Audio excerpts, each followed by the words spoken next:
مساكم الله بالخير حبايبي، شلونكم؟ عساكم بمليون خير. هذه دولمتي الرهيبة، راح أشارك وياكم وصفتها إن شاء الله تنال إعجابكم. أتمنى تجربوها وإن شاء الله بإذن الله راح تعجبكم. هذا إسماعيل ابني حب يراويكم شلون ياكل الدولمة ويا الخبز، لأن إحنا بالغالب ناكلها بدون خبز، بس كان جايبين خبز مقسب وحار، فهالشكل يعجبه يغمس اللقمة ويا السائل اللي نزل من الدولمة. إن شاء الله بمليون عافية علينا وعلى عيونكم.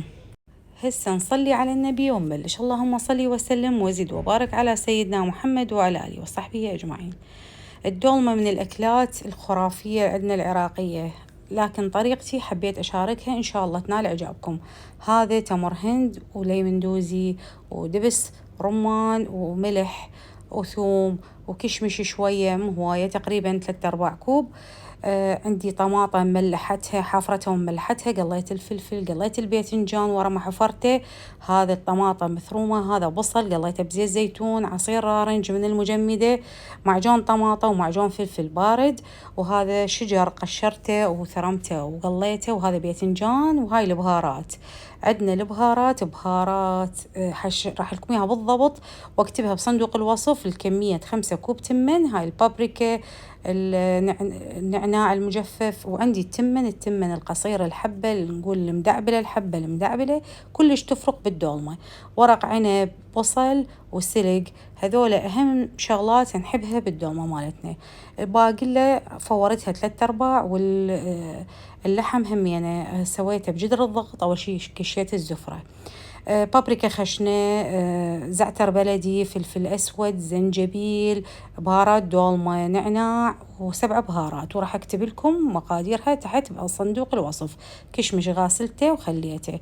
عندي هنا 5 كوب تمن، ثوم، هذا الباذنجان أجيب باذنجانات 2 أو 3 حسب الكمية اللي أريدها، أقشرها وأثرمها بمحضرة الطعام وأقليها بزيت الزيتون بكمية وفيرة من زيت الزيتون. والشجر كذلك، هم شجرتين 3 هم أقشرهم، أتخلص من القشر، محضرة الطعام وبالطاوة أحمسهم وبزيت الزيتون. ممكن بهاي الطريقة تكتفون وما تخلون لحم بالحشوة، راح تصير طعمها كلش طيب.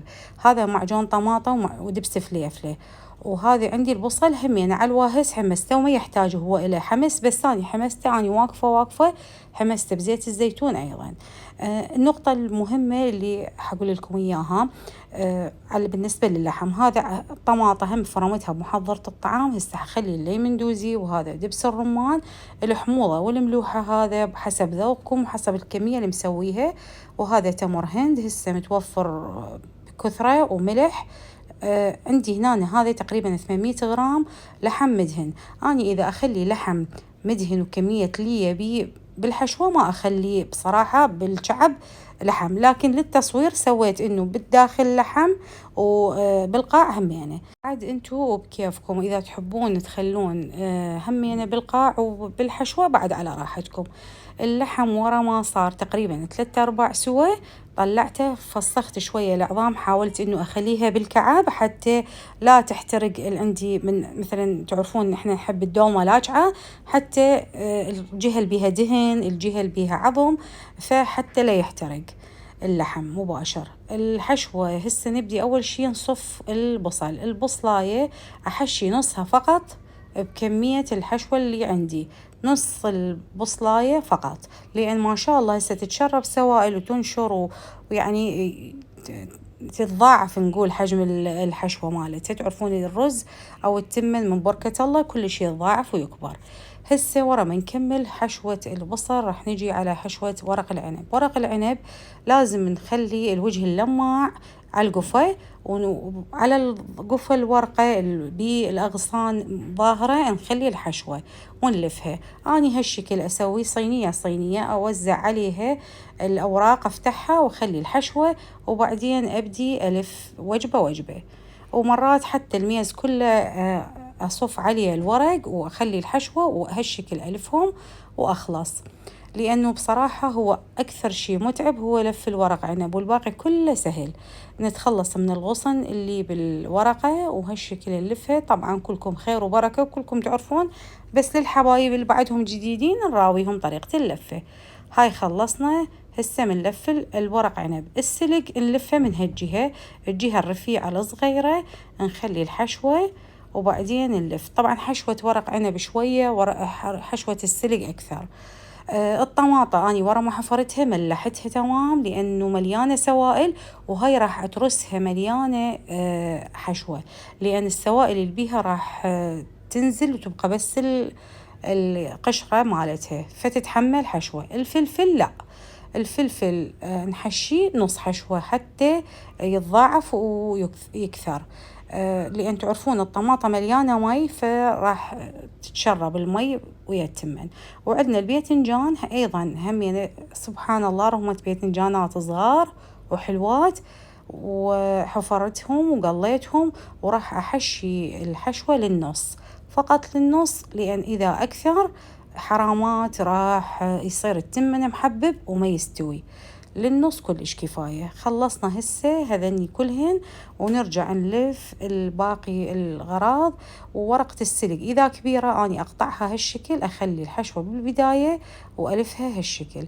والطارف هذا أبو الغصن هالشكل مثل أمي الله يرحمها تكسر الغصن، وحتى ما يصير عندنا معوق باللف. شوفوا هالشكل هذا، وهذا نلفه بهالطريقة يصير عندنا من هنا السلقاية ومن هنا هذا هم نقدر نلفها هالشكل مثل الورق العنب نلف عليها. هسه ورا ما صفيت البصل كملته جواها اللحم، راح أخلي كمية من الباقلة المسلوقة تقريبا 3/4 نقول مستوية، أحسن راح تستوي تماما ويانا بالطبخ. صفيت ورق العنب، بين ورق العنب خليت الطماطة والفلفل والباذنجان فوق طبقة البصل. الأفضل العنب يصير تحت السلق حتى يستوي تمام، لأن الورق العنب يحتاج وقت حتى يستوي وضغط.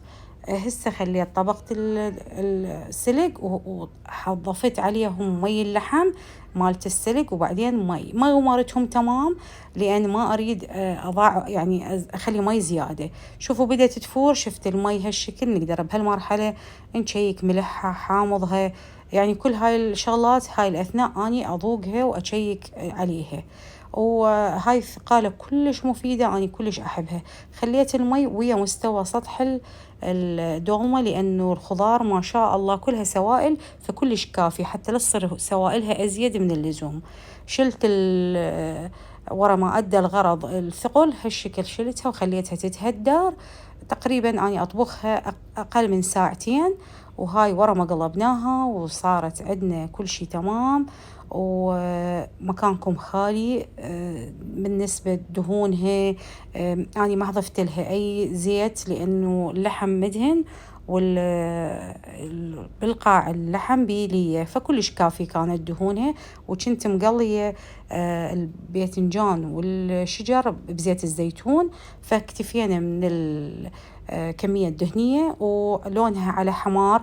كل ما تردوها حمرة لا تحطون أي خضار تثرمون بالحشوة، ولا تخلون كركم. إذا تخلون كركم راح لوش قد ما تخلوا لها طماطة بعد ما تصير حمراء. إسماعيل أخذ الصينية قال يا بدي روحوا خلي ناكل، كافي تصوير. وهاي شوفوا اللحم ذايب والدولماية ما شاء الله مايعة، شوفوا لونها حشوتها شلون حمراء. إن شاء الله عجبتكم، أشكركم، مع السلامة.